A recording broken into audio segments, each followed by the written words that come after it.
안녕하십니까. 세금 잡는 닥터북, 저는 닥터코치 이용입니다. 오늘은 계정별 원장에 대해서 좀 설명을 드릴게요. 많은 분들이 질문을 하시고 또 닥터북을 사용하시기 위해서는 계정별 원장이란 부분이 어떤 의미인지를 명확히 아셔야 되기 때문에 일단 설명을 드려볼게요. 자, 세무 리스크 잡는 계정별 원장, 그것이 알고 싶다. 자, 일단 계정별 원장이라고 하는 거는 모든 계정들에 대한 디테일이라고 보시면 됩니다. 지금 여기 보시면 우리 계정이 이제 복리후생비라는 것도 있고요. 병원에 뭐 접대비라는 것도 있고 뭐 광고 선전비라 이런 내용들이 있어요. 뭐 의약품비, 의료송화품비 이런 계정에 대한 거는 이제 익숙하시겠지만 이 모든 것들이 합쳐져 있는 내용입니다. 그리고 이 디테일들이 다 있다는 거죠. 그러면 계정별 원장의 합계가 여러 원장님들께서 세무사분들한테 받으시게 되는 결산서, 이 결산서의 손익계산서라는 곳으로 이제 합치가 되죠. 합계가 돼서 이 내용이 국세청으로부터 소득세 신고가 들어갑니다. 자, 그렇다면 소득세 신고에서 국세청에서 우리 병원을 조사를 하겠다라고 한다면 결국엔 손익계산서를 보는 게 아니라 결정적으로는 계정별 원장이라는 걸 보겠죠. 따라서 계정별 원장이 어떻게 구성이 돼 있고 어떤 부분을 관리를 해야 되는지에 대해서 좀 잘 알고 계셔야 세무 리스크를 예방할 수 있는 겁니다. 자, 보시는 거는 이제 실제 계정별 원장의 샘플을 제가 좀 보여드린 거예요. 여기 보면 이제 복리후생비라고 되어 있죠. 이런 식으로 되어 있습니다. 회사명은 닥터북 의원, 기간은 2018년도 1년 동안이고 계정 과목은 우리 병원에서 이런 복리후생비를 쭉 썼다는 겁니다. 물론 이제 이 내용들은 저희가 이제 샘플로 좀 각색을 했습니다. 여기 보시면 홍길동 국어 논술, 홍길동 과학 논술, 누가 봐도 자녀분 논술학원 간 거죠. 이런 내용들이 복리후생비 들어가 있으면 나중에 조사가 나오게 되면 뭐 100% 부인당할 수밖에 없겠죠. 근데 여길 또 보세요. 백화점, 현대백화점 450만 원 했는데, 자, 이 내용 좀 애매합니다. 백화점에 가서 450만 원을 그냥 단품으로 샀다고 한다면 명품이 될 가능성이 있지만, 현대백화점에 가서 병원의 송호품을 일괄적으로 샀다고 한다면 역시 복리후생비나 송호품으로 들어갈 수 있습니다. 자, 이런 식으로 굉장히 애매해질 수가 있기 때문에, 하지만 이 지출의 주체는 원장님이시기 때문에 이 지출 내역이 어떻게 구성이 되어 있는지는 한 번쯤 꼭 보세요. 따라서 저희가 지금 신고 때 항상 요청드리는 게 엑셀 데이터로 계정별 일정을 일단 요청을 하신 다음에 우리 병원에서 사용하신 누락경비와 비교하셔야 되는데, 닥터북이 아니시면 비교는 쉽지는 않을 거예요. 쉽지는 않겠지만 그래도 하시는 게 좋습니다. 카드 받으셔서. 그래서 업무 무관 경비가 있다라면 좀 배제를 해야 되고요.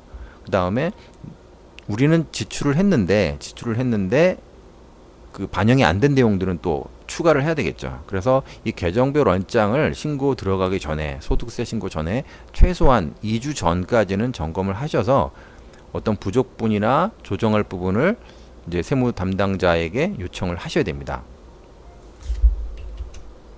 그 다음으로는 그러면 우리가 공부한 그 계정별 원장들이 다 하나씩 모여서 어디로 가느냐? 바로 이 손익계산서로 오는 거예요. 손익계산서로. 자, 앞에 하고는 뭐 차이가 있을 수는 있습니다. 뭐 각각 다른 병원의 샘플인데, 그러면 손익계산서에서 우리는 무엇을 봐야 되느냐? 여기 보시면 손익계산서는 총 합계만 표시가 돼서 계정별 원장의 상세 점검이 필요한겠죠. 만약에 많은 원장님들이 이제 손익계산서를 보세요. 예를 들면 직원급여가 이렇게 되고, 여기 볼까요? 이 샘플의 복리후생비가 이제 3,400인데 이렇게 생각할 수 있죠. 나는 복리후생비를 훨씬 더 많이 쓴 것 같아요. 근데 금액이 이렇게 작지요? 크지요? 하지만 이 내용만 가지고, 손익계산서만 가지고는 그 내용을 아실 수가 없어요. 따라서 이 복리후생비 3,400만 원이 어떻게 구성이 되어 있는지를 확인하시려면 우리가 아까 이전에 확인했던 계정별 원장이라는 걸 보셔야 돼요. 엑셀 파일로. 다시 말씀드립니다. 계정별 원장 엑셀 파일을 요청을 하시면 이 내용들에 대한 상세함을 보실 수 있어요. 접대비 2,500만 원은 어떻게 구성이 된 건지, 이 감가상각비 4,500만 원이라고 하는데 도대체 어떤 내용이 감가가 된 건지, 자, 이런 내용들을 보실 수 있어야 계정별 원장과 손익계산서를 비교해서 세무 리스크, 우리가 불리한 부분이나 유리한 부분을 점검하실 수 있다는 겁니다. 자, 그러면 정리 좀 해볼게요. 계정별 원장 무엇을 점검해야 되는가? 자, 마무리를 하자면 이렇게 보시면 됩니다. 일단 닥터북과 비교해서, 닥터북을 사용하시는 분들이 들으시는 동영상이니까 닥터북과 비교해서 누락된 경비가 없는지 한번 보셔야 돼요. 이제 닥터북은 휴일에 사용하는 것들이 메모가 관리가 다 되고, 또 애매한 부분에 대한 거는 상세하게 소명이 다 되어 있기 때문에 세무대리인에게 그 내용들을 보내주시면 누락되는 경비가 거의 없습니다. 저희 경험적으로 봤을 때 닥터북을 사용하시는 원전인들이 엑셀 파일을 소득세 신고 전에 대리인분한테 전달했을 때 누락된 경비는 거의 없었어요. 두 번째, 업무 부관 경비가 반영되어 있는지. 자, 세무사분께서 다 경비를 다 넣어주실 수는 없죠. 업무에 관련된 것만 넣을 수 있도록 세법이 되어 있으니까. 하지만 간혹 가서 보셨을 때 업무 무관 경비, 아까 우리가 이전에 샘플에 뭐 논술학원에 아이들 지출한 비용이라든가 이런 내용들은 빠져야 되겠죠. 뭐 개인적으로 병원에 가서 치료를 받았다든가 이런 업무 무관 경비가 반영되어 있는지 좀 보셔야 돼요.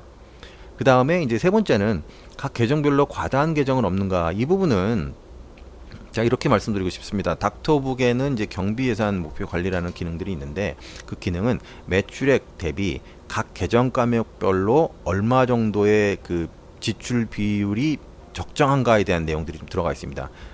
간혹 이제 정기조사라든가 이런 그 세무 조사 때 내용들을 보면 뭐 접대비는 어느 정도가 좋고 교육 훈련비는 어느 정도가 좋다라는 부분에 어떤 전통적인 비율들이 좀 보여요.